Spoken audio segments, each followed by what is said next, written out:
dari kata Tuhan yang penuh ketulusan. Tema kita, fenomena flexing rohani. Saudara dan saudara yang terkasih, awas jangan tertipu dengan flexing, show off, atau pamer rohani. Apakah kamu benar-benar rohani atau hanya ingin terlihat sebagai orang-orang yang rohani? Apakah kamu benar-benar rohani atau sekedar menjadi influencer rohani? Ini masalah besar yang harus kamu pahami. Mari simak renungan ini sampai akhir dan kamu akan mendapatkan pencerahan. Saudaraku, di era digital dan medsos ini, hampir semua aspek kehidupan bisa dipamerkan di media sosial. Mulai dari pencapaian akademis, barang mewah, gaya hidup glamor, kegiatan sosial, hingga kehidupan rohani. Orang-orang mulai berlomba-lomba menunjukkan seberapa dekat mereka dengan Tuhan melalui postingan tentang doa, puasa, pelayanan, atau kesalehan mereka. Sebenarnya tidak ada yang salah dengan itu semua jika didasari dengan motivasi yang benar dan tulus serta untuk kemuliaan nama Tuhan. Tetapi ketika flexing rohani dilakukan dengan tujuan mendapatkan pengakuan dan pujian sosial dan pencitraan, maka itu tentu tidak sesuai dengan kebenaran. Matius 6 ayat 1, ingatlah, jangan kamu melakukan kewajiban agamamu di hadapan orang supaya dilihat mereka. Karena jika demikian, kamu tidak beroleh upahmu dari Bapa yang di surga.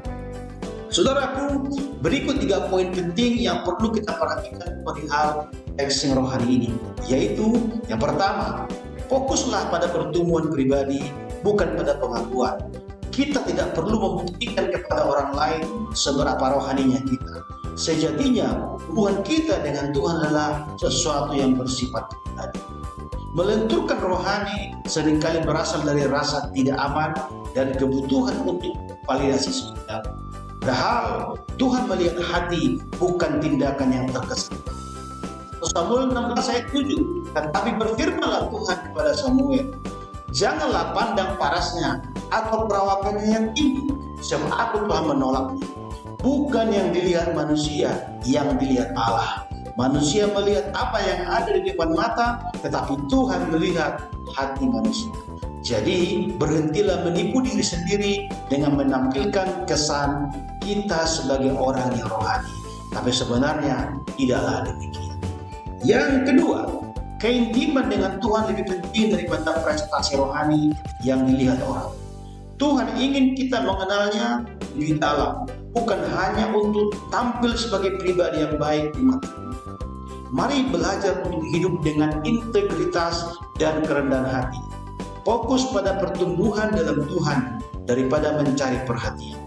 Matius 6 ayat 6 berkata, tetapi jika engkau berdoa, masuklah ke dalam kamarmu, tutuplah pintu dan berdoalah kepada Bapamu yang ada di tempat tersembunyi, maka Bapamu yang melihat yang tersembunyi akan membalasnya kepadamu. Yang ketiga, penyembuhan dari ego rohani. Saat kita punya ego rohani, itu tanda bahwa ego kita belum sepenuhnya diserahkan pada Tuhan. Mari introspeksi diri dan belajar untuk hidup dengan kerendahan hati, mengandalkan Tuhan dalam segala hal, dan tidak seperti orang Farisi yang memang dikecam oleh Tuhan Yesus.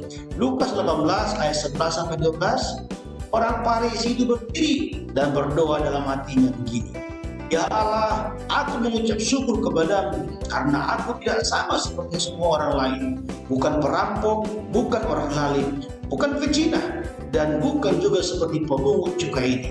Aku berpuasa 2 kali seminggu, aku memberikan 10 dari segala penghasilan. Nah, saudaraku, kita melihat orang ini begitu membenarkan. Saudaraku, dengan adanya topik ini, kiranya kita bisa berpikir lebih dalam tentang makna iman sejati dan menghindari jebakan ego dalam dunia spiritual. Itulah flexing rohani. Konten ini sangat relevan di era globalisasi ini, di mana banyak orang yang merasa tertekan untuk menjadi lebih rohani kelihatannya, hanya demi mendapat pengakuan dari orang lain. Saudaraku, jika renungan ini memberkatimu, jangan lupa like, share, dan tulis singkat di kolom komentar tentang bagaimana tanggapanmu terhadap firman Tuhan.